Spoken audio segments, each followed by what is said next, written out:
চিংড়ি মাছটা ঠান্ডা হয়ে গেছে, এবার মোচা মাখাটার মধ্যে দিয়ে দেব।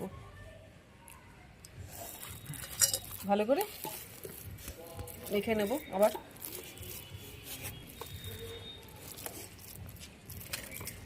এবার গোল গোল বল করে নেব।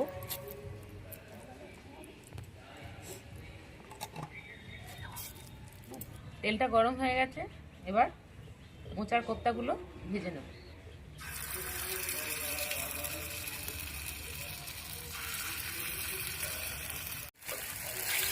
একটু উল্টে পাল্টে ভেজে নেব লাল লাল করে কোপ্তাগুলো।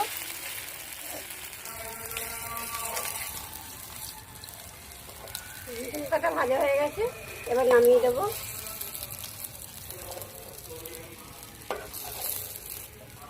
এক এক করে আমরা এইভাবেই কোপ্তাগুলো ভেজে নেব। মোচার কোপ্তাগুলো ভাজা হয়ে গেছে,